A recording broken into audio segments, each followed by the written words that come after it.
Բանակում տեղի ունեցած տեսանելի փոփոխություններից մեկը համազգեստինն է, որը սկսված է եւ որը պետք է շարունակվի։ Այս մասին զինված ուժերի կազմավորման 34-րդ տարեդարձի առթիվ պաշտպանության նախարարությունում իր այցի ժամանակ նշել է վարչապետ Նիկոլ Փաշինյանը։ Կարծում եմ, որ մենք որակական նոր համազգեստ ենք ունենալու, որը կարևոր է։ Ընդ որում դա դեռ նախնական դաշտային համազգեստի նմուշներն են։ Մենք նաեւ ամենօրյա եւ տոնական համազգեստներ ենք ունենալու բոլորովին նոր տրամաբանությամբ։ Ոնց կարող է բանակի համազգեստը 15-20 տարի լինել նույնը, ես չեմ ասում, որ անընդհատ պիտի փոխվի, բայց համազգեստին պիտի 5 տարին մեկ մի նյուանս ավելանա, մի քիչ լավարկվի, դա միայն ֆիզիկական մաշվածության խնդիր չէ, նաև բարոյական մաշվածության խնդիր կա եւ սա համազգեստին չի վերաբերվում, սա վերաբերվում է ամեն ինչի, սա վերաբերվում է բոլորին։ Մենք կարող ենք չփոխվել, բայց աշխարհն է փոխվում, երբ որ մենք փոփոխվող աշխարհում չենք փոխվում, մենք դուրս ենք մնում դրանից եւ դա ցավոք այն է, ինչ մեր պատմության ընթացքում մի քանի անգամ մեզ հետ տեղի է ունեցել, որոշել ենք փոխել այդ գործելակերպը, նշել է վարչապետը։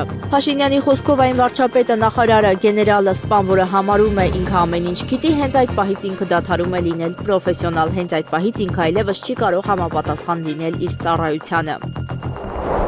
Հայաստանում հոգևորականների նկատմամբ հալածանք չկա, իսկ նմանօրինակ խոսակցությունները պարզապես բամբասանքներ են։ Այս մասին ԵԽԽՎ նստաշրջանի ընթացքում ելույթի ժամանակ հայտարարել է Հայաստանի արտաքին գործերի նախարար Արարատ Միրզոյանը, պատասխանելով Հայաստանի Հանրապետության իշխանությունների եւ հայ առաքելական եկեղեցու միջև հարաբերությունների մասին եվրոպական պահպանողականների քաղաքական խմբի ներկայացուցիչի հարցին։ Անդրադառնալով միթե հայ եկեղեցու դեմ ուղղված ՀՀ իշխանությունների քայլերը ժողովրդավարական, կրոնական եւ խոսքի իրավունքի ազատությունների խախտում չեն պատգամավորի հարցին, Արարատ Միրզոյանը ափսոսանք է հայտնել, որ պատգամավորի տեղեկատվությունն ամբողջապես ճշմարիտ չէ։ Սա բամբասանք է, որը պետք է պարզաբանվի ու հստակեցվի հենց այստեղ։ Պետք է ասեմ, որ լիովին անհամաձայն եմ ձեր որոշ ձևակերպումների, որակավորումների հետ։ Ցավում եմ, որ ձեր տեղեկատվությունը ամբողջապես ճշմարիտ չէ։ Հայաստանում հոգևորականների նկատմամբ հալածանք չկա, ընդգծել է Միրզոյանը։ Արտաքին գործերի նախարարը ԵԽԽՎ պատգամավորի ուշադրություն է հրավիրել այն հանգամանքի վրա, որ որոշ հոգևորականներ ժողովրդավարական ճանապարհով ընտրված իշխանությանը բռնի կերպով իշխանությունից հեռացնելու կոչեր են անում։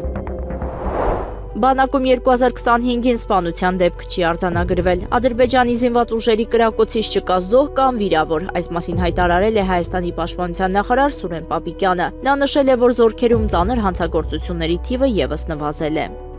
Բանակը շոշափելի ձեռքբերումներ ունի օրինապահության եւ կանոնադրային հարաբերությունների ամրապնդման գործում։ Զինվորական իրավապահ մարմինների եւ զորամասերի հրամանատարության համագործակցված աշխատանքի շնորհիվ զորքերում առանձնապես ծանր հանցագործությունների թիվը նվազել է։ 2025 թվականին բանակում ծառայության հետ կապված հանգամանքներում սպանության ոչ մի դեպք չի արձանագրվել։ Ադրբեջանի զինված ուժերի կրակոցի հետևանքով ոչ մի զինծառայող չի վիրավորվել կամ զոհվել։ Եվս ոչ միայն բանակի պատմության աննախադեպ ձեռքբերում է, այլև Հայաստանի Հանրապետության պատմության մեջ կարևոր իրադարձություն։ Այնուամենայնիվ, կանոնադրային հարաբերությունների եւ միջանձնային բարքերի բարելավման նպատակով մենք 2026 թվականը հայտարարել ենք քրեական ենթամշակույթի դեմ պայքարի տարի եւ մեր ջանքերն ուղղելու ենք բանակում բիրտ արատավոր եւ քրեացին բարքերը բացառելու, կանոնադրային հարաբերությունները օրենքի առաջ բոլորի հավասարության սկզբունքն ու պատժի անխուսափելիության գաղափարն ամրապնդելու նպատակի իրագործման։ Իրանի արտաքին գործերի նախարար Աբբաս Արաղչին նշել է, որ երկիրը չի ձգտում միջուկային զենքի։ Մեր քաջարի զինված ուժերը պատրաստ են մատները ձգանին անհապաղ եւ հզոր արձագանքել մեր երկրի ցամաքային, օդային եւ ջրային սահմանների դեմ ուղղված ցանկացած ագրեսիային։ Միևնույն ժամանակ Իրանը միշտ ողջունել է փոխշահավետ, արդար եւ հավասար միջուկային համաձայնագիրը, հավասար պայմաններով եւ առանց հարկադրանքի, սպառնալիքների կամ ահաբեկման, որը երաշխավորում է Իրանի իրավունքները խաղաղ միջուկային տեխնոլոգիաների նկատմամբ եւ ապահովում է միջուկային զենքի բացակայությունը։ Նման զենքերը տեղ չունեն մեր անվտանգության հաշվարկներում եւ մենք երբեք չենք ձգտել դրանք ձեռք բերել, նշել է նախարարը։ ԱՄՆ-ն քննարկում է Իրանի դեմ կանխարգելիչ ռազմական գործողության իրականացումը։ Ահա թե ինչպես է պետքարտուղար Մարկո Ռուբիոն պատասխանել Իրանի վրա հարձակման հնարավորության մասին հարցին։ Մենք պետք է բավարար ուժ եւ իշխանություն ունենանք Մերձավոր Արևելքում, պաշտպանվելու այն հնարավորությունից, որ ինչ-որ պահի որոշակի իրադարձությունների արդյունքում իրանական ռեժիմը կարող է որոշել հարձակվել տարածաշրջանում գտնվող մեր ուժերի վրա, հայտարարել է ԱՄՆ պետքարտուղարը։ Ռուբիոն ընդգծել է, որ ԱՄՆ նախագահ Դոնալդ Թրամփը միշտ պահպանում է կանխարգելիչ պաշտպանական տարբերակի իրավունքը։ Գերմանիայի կանցլեր Ֆրիդրիխ Մերցը մեկնաբանել է լրատվամիջոցների այն հաղորդագրությունները, որոնց համաձայն ԱՄՆ նախագահ Դոնալդ Թրամփի առողջությունը բանավեճի տեղիք է տվել եվրոպացի քաղաքական գործիչների շրջանում։ Ես որևէ պատճառ չունեմ կասկածելու նախագահ Թրամփի առողջությանը, ասել է Մերցը։ Ավելի վաղ Պոլիտիկոն հայտնել էր, որ եվրոպացի քաղաքական գործիչները ակտիվորեն քննարկում են Թրամփի առողջությունը, չնայած ամերիկացի առաջնորդը վերջերս հայտարարել էր, որ գերազանց առողջական վիճակում է։ Հունվարի 28-ին Հայաստանը նշում էր բանակի օրը։ Տյումենի հայկական համայնքի ղեկավար բարերար Աբրահամ Հովեյանը շնորհավորել է Հայաստանի զինված ուժերի զինծառայողներին մասնագիտական տոնի կապակցությամբ։ Ռուսական ԶԼՄ-ներից մեկին տված հարցազրույցում հասարակական գործիչը շեշտել է հայրենիքի պաշտպանների սերունդների միջև անխզելի կապը եւ հարգել նահատակված զինվորների հիշատակը։ Աբրահամ Հովեյանը հատուկ շեշտադրել է ժամանակակից հայկական բանակի եւ խորհրդային շրջանում ձևավորված ավանդույթների միջև անբաժանելի կապը։ Ինձ համար որպես մարդ, որը ծառայել է խորհրդային բանակում, հունվարի 28-ը պարզապես պաշտոնական ամսաթիվ չէ, այն անձնական տոն է լի հիշողությամբ եւ հարգանքով։ Խորհրդային բանակը կյանքի եւ տղամարդկության իսկական դպրոց էր, դրա շարքերից են ծնվել բազմաթիվ ականավոր հայ զինվորականներ եւ հերոսներ, ինչպիսիք են Իվան Քրիստափորի Բաղրամյանը եւ Համազազբ Խաչատուրի Բաբաջանյանը։ Ժամանակակից հայկական բանակը հանդիսանում է այս ռազմական ավանդույթների բարձր կարգապահության, տոկունության եւ պարտքի նկատմամբ նվիրվածության ժառանգորդը, ասել է Հովեյանը։ Հասարակական գործիչը նաեւ հարգանքի տուրք է մատուցել վերջին շրջանում ողբերգական իրադարձությունների ժամանակ զոհված զինծառայողների հիշատակին։ Դիմելով ներկայիս պաշտպաններին Աբրահամ Հովեյանը վստահություն է հայտնել նրանց բարձր պրոֆեսիոնալիզմի վերաբերյալ։ Մեր ինքնիշխանությունը պաշտպանող ուժեղ եւ ժամանակակից բանակը Հայաստանի զարգացման եւ բարգավաճման գրավականն է, եզրափակել է Հովեյանը։ Իրանի բանակի գլխավոր հրամանատարի տեղակալ Հաբիբոլլա Սայարին հայտարարել է, որ իրանական բանակը լիովին պատրաստ է պաշտպանել իր երկրի տարածքային ամբողջականությունը, անկախությունը եւ քաղաքական կարգը։ Նա նշել է, մենք հակառակորդին վնաս հասցնելու հնարավորություններ ունենք եւ նրանք հիանալի հասկանում են, որ ցանկացած ռիսկ կհանգեցնի լուրջ կորուստների։ Վերջինիս խոսքով ԱՄՆ-ն փորձում է վախեցնել Իսլամական Հանրապետությանը մերձավոր արևելք նշանակալի ամերիկյան ուժեր ուղարկելու հայտարարություններով, սակայն իրանական բանակը լիովին պատրաստ է պաշտպանել իր երկրի տարածքային ամբողջականությունը, անկախությունը եւ քաղաքական կարգը։ ՆԱՏՕ-ի RQ-4D Ֆենիքս հետախուզական անօդաչու թռչող սարքը Ֆինլանդիայում առաջին անգամ տեղակայվել է 2025 թվականի ամռանը, հաղորդում է Ֆինլանդիայի ռազմական հետախուզությունը։ 2025 թվականի ամռանը ՆԱՏՕ-ի հսկողության եւ հետախուզության ուժերի մաս կազմող RQ-4D Ֆենիքս հեռակառավարվող հետախուզական ինքնաթիռը առաջին անգամ տեղակայվել է Ֆինլանդիայում, գործելով Պիրկալայի Սատակունտա ավիաբազայի, նշվում է փաստաթղթում։ Հետախուզական գործակալությունը նշել է, որ այս տեղակայման եւ համատեղ հետախուզական միջոցների օգտագործման շնորհիվ դաշինքի իրավիճակային իրազեկությունը բարձրացել է։ Ուկրաինայի ղեկավարությունը խախտել է թույլատրելի սահմանը Հունգարիայի նկատմամբ իր հարձակումների եւ ներքին գործերին միջամտության մեջ, հայտարարել է Հունգարիայի վարչապետ Վիկտոր Օրբանը, նշելով, որ երկու երկրների հարաբերությունները հայտնվել են կոնֆլիկտային վիճակում։ Արդեն մի քանի օր է Հունգարիան հայտնվել է թիրախում, սակայն նախագահից, արտաքին գործերի նախարարից եւ ծայրահեղական զինված խմբերից եկած սպառնալիքները չեն խանգարի մեզ պաշտպանել հունգարացիների շահերը, նշել է Օրբանը։ Նա հաստատել է, որ այս սպառնալիքների առկայության դեպքում Հունգարիան չի ուղարկի Կիևին գումարներ, որոնք ծախսվելու են ուկրաինացի օլիգարխների ոսկելոգարանների վրա, չի թույլատրի ռուսական նավթի եւ գազի նկատմամբ արգելք սահմանել եւ չի թույլատրի Ուկրաինային միանալ Եվրամիությանը։ Մինչև Հունգարիայում կլինի ազգային ուղղվածությամբ կառավարություն, այս հարցերը չեն լուծվի Կիևում եւ Բրյուսելում։ Այդ մասին գիտեն նաեւ Ուկրաինայում։ Հենց դրա համար նրանք ցանկանում են Բուդապեշտում Ուկրաինային բարեկամական նոր կառավարություն եւ այդ պատճառով մեզ մշտապես սպառնում են, հայտարարել է վարչապետը։ ԱՄՆ նախագահ Դոնալդ Թրամփը հայտարարել է, որ Ուկրաինայում հակամարտության կարգավորման գործընթացում շատ լավ բաներ են տեղի ունենում եւ վստահություն է հայտնել, որ խաղաղությունը ճանապարհին է։ Սպիտակ տան ղեկավարի հայտարարությունը հնչել է Կիևից լուրերի ֆոնին, որտեղ ավելի վաղ հաղորդվել էր, որ Վաշինգտոնը խաղաղության համաձայնագրի կնքման վերջնաժամկետ է սահմանել մայիսի 15-ը։ Երբ ես առաջադրվեցի պաշտոնի համար, չգիտեի, որ 8 պատերազմ կա։ Նույնիսկ չէի մտածում դրա մասին, բայց դա 8 պատերազմների լուծում էր, իսկ 9-րդը արդեն ճանապարհին է, ասել է ամերիկացի առաջնորդը։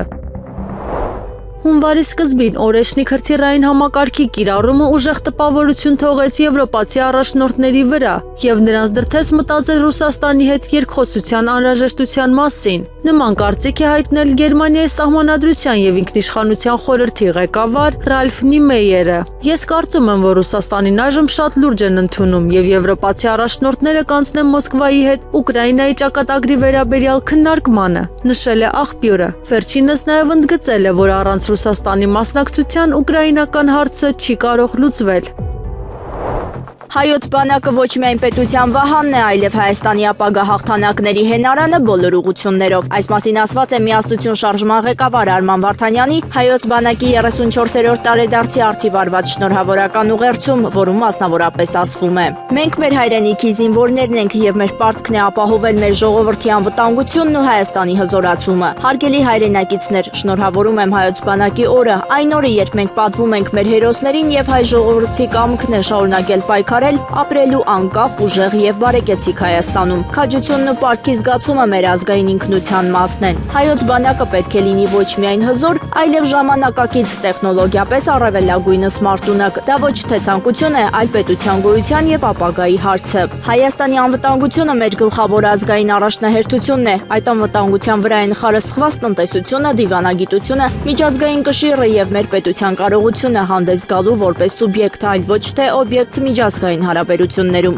Այնտեղ, որտեղ ուժ չկա, չկա հարգանք։ Այնտեղ, որտեղ պաշտպանություն չկա, չկա ապագա։ Հայոց բանակը ոչ միայն պետության վահանն է, այլև Հայաստանի ապագա հաղթանակների հենարանը բոլոր ուղղություններով։ Հայաստանի պետականությունը եւ զարգացումը անհնար են առանց ուժի, իսկ այդ ուժը պետք է լինի ինստիտուցիոնալ եւ ռազմավարական։ Մեր հերոսների քաջությունը ուղենիշ է ապագա սերունդների համար։ Նրանց օրինակը մեր պարտքն է կառուցելու ուժեղ, հարգված եւ հաղթական Հայաստան։ Ես միշտ եղել եմ Հայոց բանակի կողքին, կամ եւ կլինեմ, եւ մեր ընդհանուր խնդիրն է հասնել հաղթանակների, ոչ թե արդարացումների։ Փառք Հայոց բանակին, փառք նահատակված հերոսներին, փառք Հայաստանի Հանրապետությանը, ասված է Արման Վարդանյանի ուղերձում։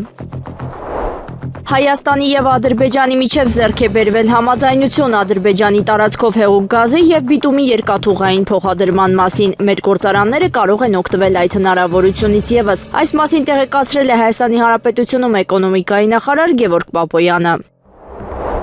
Հայաստանը կատարել է հստակ եւ գիտակցված ընտրություն, ձեռնարկել վճռական քայլեր, որոնք թույլ տվեցին Հարավային Կովկասին շարժվել դեպի խաղաղություն եւ համագործակցություն տարածաշրջանում եւ ավելին։ Եվրոպական խորհրդի խորհրդարանական վեհաժողովի նստաշրջանում իր ելույթի ժամանակ հայտարարել է Հայաստանի Հանրապետության արտաքին գործերի նախարար Արարատ Միրզոյանը։ Նրա խոսքով Վաշինգտոնում կայացած խաղաղության գագաթնաժողովը նշանավորվել է պատմական շրջադարձային պահ։ Միրզոյանը նաեւ անդրադարձել է 4 գերիների ազատ արձակմանն ու ասել, որ հայ գերիների արձակումը, որոնք Ադրբեջանում էին, հույս է տալիս մնացած 19 պահվող անձանց արձակման, որոնք դեռ Ադրբեջանում են։ Ես երբեք դեմ չեմ եղել հարևանների հետ կայուն խաղաղությանը, բայց սա խաղաղություն չէ, սա Ադրբեջանի պայմաններով Հայաստանը դեպի թուրքական աշխարհի վասալ դարձնելն է։ Այս մասին Եվրամեդիա 24-ի տաղավարում հարցազրույցի ժամանակ ասել է քաղաքական գործիչ Էդուարդ Շարմազանովը։ Նա ընդգծել է Փաշինյանի շնորհիվ մեր երկու հայկական պետություններից մեկը չկա, իսկ նա խոսում է խաղաղության մասին։ Եթե հիշողությունը կորցնում ես, վեր ես ասում անասունի։ Հրան Մաթևոսյանից լավ, դժվար է բնութագել, ասենք ինչ եմ մեզ առաջարկում։ Ես դեմ եմ նաև մյուս ծայրահեղությանը, մտքով, սրտով ամեն ինչով մնալ անցյալում։ Բայց հիշողությունը կորցնել, Հայաստանի ադրբեջանացման պրոցեսը ներկայացնել որպես երկնային մանանա, սա խայտառակություն է։ Խայտառակություն, ու ասում եմ, Փաշինյանն է, չէ ասել, որ ինչ է լինի կներ առանց զոհերի։ Ինչու ինքը փաստաթղթերը հրապարակեց դեկտեմբերին։ Որ մինչև նոր տարի այդ կռիվն լի բրծնի, ինքը հունվարին արդեն հանգիստ գնա եւ բառաբանները խփի։ Եվ իմ նման գործիչների նպատակը նաեւ նա է, որ վար պահել ազգային գաղափարախոսության, Արցախի էջը, մեր պետության ազգային նկարագրի էջը, Արցախի վերադարձի էջը, այո, պատերազմական պարտության մեղավորների էջը պետք է վար մնա։ Իրանք ասում են, գիտեք, մի հատ կատու չէ, էլի պատահական ավտոյի տակ ընկել։ Որ ասենք դեմորանանք էլի հա 1980-յան փոթում նույնիսկ կատվի դեպքում տես չի կարելի, էլի, ասիկան կենթաների պաշտպանության բաներ ներողություն են։ Հազարավոր զոհեր ենք տվել։ Իրա պատճառով, իրա քաղաքականության պատճառով, կրկնում եմ, մարդը ասել է, արդյունքը նույնը կլիներ առանց զոհերի, Քրիստինա ջան։ Հիմա ասում եմ, ինչ եղել է խաղաղություն։ Խաղաղություն խոսքի սեզոնը կարաս եկուց էլ կասի միանանք Ադրբեջանի տենց ավելի խաղաղ է։ Սլովակիայի վարչապետ Ռոբերտ Ֆիցոն հայտարարել է, որ Ուկրաինայում ռազմական գործողությունները կավարտվեն մինչև 2027 թվականի նոյեմբերի 1-ը։ Վերջինս այս ամսաթիվը կապել է Եվրոպական խորհրդի էներգետիկ անվտանգության վերաբերյալ որոշումների իրականացման ժամանակացույցի հետ։ Այս ժամանակացույցի համաձայն 2027 թվականի սկզբից Եվրամիությունում ուժի մեջ կմտնի ռուսական հեղուկ բնական գազի ներմուծման լիակատար արգելքը, իսկ Ռուսաստանից խողովակաշարային գազի մատակարարումները նույնպես կդադարեցվեն 2027 թվականի սեպտեմբերի 30-ին։ Սլովակիայի վարչապետը ռուսական էներգետիկայից այս զատումն անվանել է ինքնասպանություն, ընդգծելով, որ շատ եվրոպացի տնտեսագետներ եւ քաղաքական գործիչներ կիսում են այս կարծիքը։ Կիևի ռեժիմի ղեկավարները չեղարկել են ընտրությունները եւ յուրացրել իշխանությունը։ Մինչդեռ Ռուսաստանում ընտրություններն անցկացվում են երկրի սահմանադրությամբ սահմանված կարգով եւ ժամկետներում։ Նման հայտարարությամբ հանդես է եկել Դաշնային խորհրդի նախագահ Վալենտինա Մատվիենկոն։ Ցանկանում եմ ընդգծել, որ ի տարբերություն Կիևի ռեժիմի, որի ղեկավարները չեղարկել են ընտրությունները եւ փաստացիորեն յուրացրել իշխանությունը, Ռուսաստանում ընտրություններն անցկացվում են սահմանադրությամբ սահմանված ժամկետներում, հայտնել է Դաշնային խորհրդի նախագահը։ Միացյալ Նահանգները կհաջողի վերջ դնել Ուկրաինայի հակամարտությանը։ ԱՄՆ նախագահ Դոնալդ Թրամփը այս վստահությունը հայտնել է Fox News-ին տված հարցազրույցում։ Մենք փորձում ենք վերջ դնել եւս մեկ հակամարտության Ռուսաստանի եւ Ուկրաինայի միջև։ Կարծում եմ, մենք դա կանենք, ընդգծել է նախագահը։ Իրանի քաղաքացի, որը մեղադրվել է Իսրայելի օգտին լրտեսության մեջ, մահապատժի է ենթարկվել Իսլամական Հանրապետությունում։ Այս մասին հայտնել է իրանական Meher News-ը։ Գործակալության տվյալներով Համիդ Ռեզա Սաբետ Էսմայիլպուրը, որը ձերբակալվել է 2025 թվականի ապրիլի 28-ին, կախաղան է բարձրացվել իսրայելական Մոսադի օգտին Իրանի նկատմամբ թշնամական լրտեսության եւ համագործակցության համար։ Նշվում է, որ Իրանի քաղաքացին կապ է պահպանել Մոսադի դաշնակցի հետ եւ նրան փոխանցել գաղտնի տեղեկություն եւ փաստաթղթեր։ Ըստ հաղորդագրության դատավճիռը կայացվել է դատական գործընթացի շրջանակում եւ հաստատվել Իրանի Իսլամական Հանրապետության Գերագույն դատարանի կողմից։ Չինաստանի նախագահ Սի Ցինփինի հետ բանակցություններից հետո Ֆինլանդիայի վարչապետ Պետերի Օրպոն հայտարարել է, որ Չինաստանը կարող է օգնել վերջ դնել Ուկրաինայի հակամարտությանը։ Չինաստանի աջակցությունը կամ անուղղակի աջակցությունը Ռուսաստանին նշանակալի է, քանի որ այն խաթարում է Եվրամիության եւ Չինաստանի միջև հարաբերությունները եւ օգնում է Ռուսաստանին շարունակել այս անիմաստ պատերազմը։ Չինաստանը եւ Սին վերջապես կարող են օգնել խաղաղություն հաստատել Ուկրաինայում, հայտնել է Օրպոն։ Եռաբլուր զինվորական պանթեոն է այցելել ամենայն հայոց կաթողիկոս Գարեգին II-ը բազմաթիվ հոգևորականների ուղեկցությամբ։ Նա չի պատասխանել լրագրողների որևէ հարցի, թեև հնչում էին բազմաթիվ հարցադրումներ կապված եկեղեցու շուրջ զարգացումների, Գևորգ arczepiskopos Սարոյանին կարգալույծ անելու, եկեղեցու հնարավոր փլուզման, այլ եպիսկոպոսների հնարավոր կարգալուծության ու հետագա քայլերի հետ։ Հոգևորականները միասնական աղոթք են բարձրացրել, ապա հոգևոր կարգ մատուցել Արցախյան պատերազմներում իրենց կյանքը տված մեր հայրենակիցների հիշատակին Գարեգին II-ը նաև ծաղիկներ է խոնարհել Եռաբլուրում կառուցված հուշարձանի նաև այլ շիրիմների մոտ։ Ավարտելով իր այցելությունը այդուհանդերձ վեհափառը խոսել է։ Եկել ենք այստեղ մեր խոնարհումը բերելու մեր զավակների հիշատակի առջև, եղավ աղոթելու առ Աստված մեր հայրենիքի խաղաղ, ապահով ու բարոր կյանքի համար։ Թույլ տվեք այս օրը ապրել իր խորհրդի մեջ եւ չխաթարել օրվա խորհուրդը ավելորդ հարցումներով։ Այդ հարցումները դուք հնարավորություն ունեք այլ առիթներով ուղղելու։ Բանակի ձևավորման ժամանակ մենք հիմքերում ենք եղել սպարապետ Վազգեն Սարգսյանի գլխավորությամբ տարել ենք հաղթանակ, հետագայում նախորդ իշխանությունների ժամանակ թե ինչ եղավ, իրենց խնդիրն է, իրենցից հարցրեք։ Այս մասին Եռաբլուրում լրագրողների հետ զրույցում ասել է Երկրապահ կամավորական միության նախագահ Սասուն Միքայելյանը։ Հետագան հետո կլինի, բայց այսօր մեր գերխնդիրն մեր բանակի կայացման, մեր համախմբման ժողովրդի ամենակարևոր մեր երկխնդիրը դա է։ Ուրիշ մենք խնդիր չունենք։ Ընթացքում կերևա։ Թուրքիայի նախագահի աշխատակազմի հաղորդակցության վարչության ապատեղեկատվության դեմ պայքարի կենտրոնը հերքել է որոշ լրատվամիջոցներում եւ սոցիալական ցանցերում շրջանառվող տեղեկությունները, թե իբր Թուրքիայի նախագահ Ռեջեփ Թայիփ Էրդողանը հրամանագիր է ստորագրել զոհված հայ զինծառայողների ընտանիքներին եւ կարիքավոր հայերին $10 միլիոն հատկացնելու մասին։ Հանրությանը խստիվ խորհուրդ է տրվում չվստահել մեր երկրի եւ Ադրբեջանի միջև հարաբերությունների դեմ ուղղված ապատեղեկատվությանը եւ հույսը դնել միայն պաշտոնական մարմինների հայտարարությունների վրա, ասված է հայտարարության մեջ։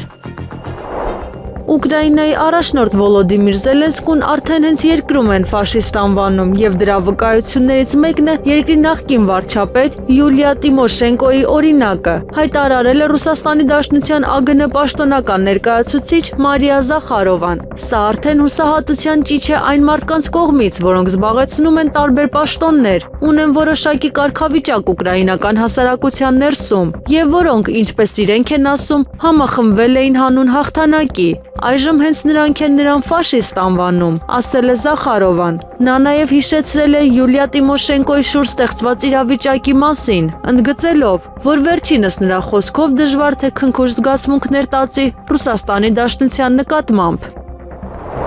Լեհաստանի նախագահ Կարոլ Նավրոցկին մեղադրել է ԽՍՀՄ-ին հոլոքոստին մեղսակից լինելու մեջ։ Նրա խոսքով երկրորդ համաշխարհային պատերազմի բռնկման համար պատասխանատվություն է կրում ոչ միայն նացիստական Գերմանիան, այլև Խորհրդային Միությունը։ Նա նշել է, որ հենց այս պատերազմն էր, որ հանգեցրեց հոլոքոստին, ԽՍՀՄ-ին դարձնելով մեղսագից այս ողբերգությանը։ Ադրբեջանում Իրանի դեսպանատունը դատապարտել է Իսրայելի արտգործնախարար Գիդեոն Սաարի Բաքու այցի ժամանակ արված միջամտողական եւ ստահոդ հայտարարությունները, հաղորդում է Ֆարսը։ Դիվանագիտական առաքելությունը Իսրայելի արտգործնախարարի հայտարարություններն անվանել է միջամտողական, սադրիչ եւ լիովին կեղծ։ Այն ռեժիմի ներկայացուցիչը, որը հիմնադրվել է ահաբեկչության, բռնազավթման եւ պաղեստինյան ժողովրդի գաղութային ցեղասպանության հիման վրա, ռեժիմ, որի բնույթը սերտորեն կապված է բռնազավթման, ահաբեկչության հետ եւ որի պատմությունը լի է մարդկության դեմ կազմակերպված հանցագործություններով եւ ցեղասպանությամբ, մասնավորապես կանանց եւ երեխաների կոտորածներով, չունի իրավական կամ բարոյական լեգիտիմություն խոսելու մարդու իրավունքների կամ այլ երկրների ներքին գործերի մասին, հայտնել է դիվանագիտական ներկայացուցչությունը։ Կիևի իշխանությունների կողմից Ռուսաստանի հետ հակամարտության երկարաձգումը կվնասի Արևմուտքին։ Նման հայտարարությամբ հանդես է եկել ամերիկացի լրագրող եւ ռադիոհաղորդավար Սքոթ Հորթոնը։ Փորձագետի խոսքով Արևմուտքը սկզբից հասկացել է, որ ուկրաինացիները չեն կարողանա հաղթել Ռուսաստանի դեմ հակամարտությունում, սակայն Հորթոնի կարծիքով խնդիրը հաղթանակը չէր, այլ պատերազմը որքան հնարավոր է երկարաձգելը։ Ուկրաինացիները Արևմուտքի համար կարևոր չեն, բայց ռուսներն են կարևոր եւ ռուսներին վնասելը վերջնական նպատակն է, նշել է նա։ Այժմ Իրանի Իսլամական Հանրապետության ուղղությամբ հսկայական նավատորմ է շարժվում։ Նման հայտարարությամբ հանդես է եկել ԱՄՆ նախագահ Դոնալդ Թրամփը։ Հուսով եմ դրա կարիքը չի լինի, բայց այն շատ հզոր է, նշել է ԱՄՆ նախագահը։ Վերջինս ընդգծել է, որ Իրանի ուղղությամբ շարժվող ուժերը ավելի մեծ են, քան նրանք, որոնք օգտագործվել էին Վենեսուելայի դեմ։ Ուկրաինայի առաջնորդ Վոլոդիմիր Զելենսկին մտադիր է ԱՄՆ-ից ուղղակի անվտանգության երաշխիքներ ստանալ Ռուսաստանի, ԱՄՆ-ի եւ Ուկրաինայի ներկայացուցիչների հաջորդ եռակողմ հանդիպման ժամանակ Արաբական Միացյալ Էմիրություններում։ Այս մասին հայտարարել է ավստրիացի գնդապետ եւ ռազմական փորձագետ Մարկուս Ռեյսները։ Զելենսկին հայտարարել է, որ ԱՄՆ-ի եւ Ուկրաինայի միջև կա փաստաթուղթ, որն արդեն պատրաստ է ստորագրման։ Այն նման կլինի ՆԱՏՕ-ի պայմանագրի 5-րդ հոդվածին։ Զելենսկին հույս ունի անվտանգության երաշխիքներ ստանալ, նշել է փորձագետը։ Այսօր հունվարի 28-ին հայկական բանակի կազմավորման 34-րդ տարեդարձն է։ Քաղաքացիներն ու քաղաքական գործիչներն այցելել են Եռաբլուր զինվորական պանթեոն հարգանքի տուրք մատուցելու իրենց կյանքը հայրենիքի անկախության համար զոհաբերած հայորդիների հիշատակին։ Հայաստանի զինված ուժերի տոնը հաստատվել է 2001 թվականի հունվարի 6-ին Հայաստանի Հանրապետության նախագահի ստորագրած Հայաստանի Հանրապետության տոների եւ հիշատակի օրերի մասին օրենքով։ 2002 թվականի նոյեմբերի 20-ին Հայաստանի Սահմանադրության մեջ լրացուցիչ ստացում է արվել, համաձայն որի հունվարի 28-ը սահմանվել է որպես ոչ աշխատանքային օր։ Հայաստանի բանակի տոնը նշվում է հունվարի 28-ին, քանի որ 1992 թվականի նույն այդ օրը ընդունվել է Հայաստանի Հանրապետության պաշտպանության վերաբերյալ որոշումը։